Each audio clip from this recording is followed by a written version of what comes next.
Anti വീട് വാടകയ്ക്ക് കൊടുക്കണ്ടെന്ന് കേട്ടു. മലയാളിയാ? ആ മലയാളിയാ. അപ്പൊ വീടില്ല. ആന്റി ഒരു മിനിറ്റ്.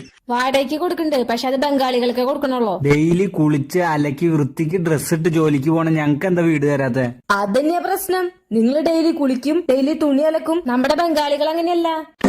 ആഴ്ചയിൽ ഒരിക്കലോ കുളിക്കുള്ളോ, മാസത്തിലൊരിക്കലോ തുണി കഴുകുള്ളോ. എനിക്ക് ഈ കറണ്ട് ബില്ല്, വാട്ടർ, മോട്ടർ ഒക്കെ ലാഭം. അതൊക്കെ പോട്ടെ, നീ എത്ര ദിവസം ജോലിക്ക് പോവും? ആഴ്ചയിൽ 3 ദിവസം പോവുള്ളൂ. ബാക്കിയുള്ള ദിവസം വീട്ടിൽ അത് ശരിയല്ല ഇത് ശരിയല്ല പറഞ്ഞിട്ട് എന്റെ ജീവൻ എടുക്കാൻ നിൽക്കും. നമ്മുടെ ബംഗാളികൾ അങ്ങനെയല്ല. അവരാഴ്ചയിൽ 7 ദിവസം ജോലിക്ക് പോവും. അത് രാവിലെ 9 മണിക്ക് പോയി കഴിഞ്ഞാൽ വൈകുന്നേരം 9 മണിക്ക് വരുള്ളൂ. അവരെ കൊണ്ട് ഒരു ശല്യം ഇല്ല. വണ്ടി ഉണ്ടോ കയ്യില്? 2 ബൈക്ക് ഉണ്ട്. എന്നിട്ട് ആ 2 വണ്ടിയും കൊണ്ട് വീടിന്റെ ഉമ്മർത്ത് വെച്ചിട്ട് വരുന്നവരും പോന്നവരും മുഴുവൻ വണ്ടി നീക്ക് എന്ന് പറഞ്ഞിട്ട് എനിക്കൊരു തൊഴിൽ ഉണ്ടാവില്ല. എന്നാ നമ്മുടെ ബംഗാളി ബോയ്സിന് പാർക്കിങ്ങിന്റെ ഒരു പ്രശ്നേ ഇല്ല. അതൊക്കെ പോട്ടെ,